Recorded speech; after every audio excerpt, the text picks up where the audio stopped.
एक परिवार में 4 घोस्ट रहते थे।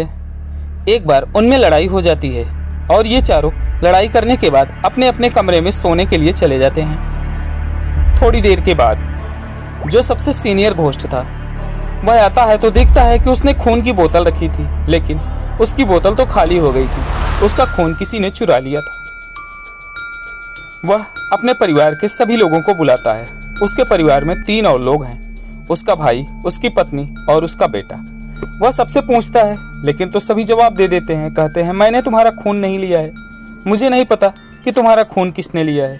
फिर क्या, वह घोस्ट मेहुल को वहां पर बुलाता है और मेहुल वहां पर आ जाते हैं और मेहुल चोर का पता लगाने के लिए उन सभी से पूछताछ करने लगते हैं। वे उसके परिवार में से 3 लोगों से पूछते हैं। तो सबसे पहले उस घोस्ट की पत्नी जवाब देती है, बोलती है, मैं तो बाथरूम में गई थी, अपने दांत साफ कर रही थी, मैंने खून चोरी नहीं किया है।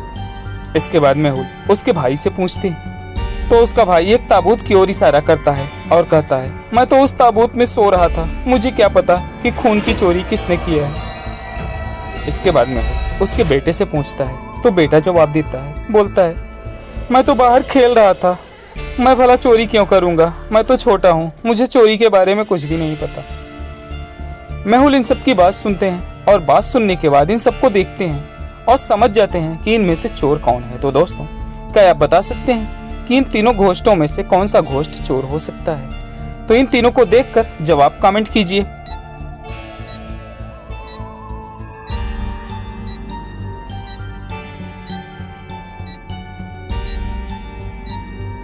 तो दोस्तों, आइए इसका जवाब देख लेते हैं। लेकिन दोस्तों, इसका जवाब देखने से पहले आप लोग अपना जवाब जरूर कमेंट कीजिएगा। दोस्तों, यहाँ पर चोर उसका भाई है। अभी आप लोग सोच रहे होंगे कैसे? तो देखिए दोस्तों, उसके भाई ने इसी ताबूत की ओर इशारा करके कहा था कि मैं तो इस ताबूत में सो रहा था, लेकिन देखिए तो यह ताबूत इतना छोटा है, भला यह उसमें कैसे फिट हो सकता है? इसका मतलब कि यह झूठ बोल रहा है और चोरी इसी ने किया है।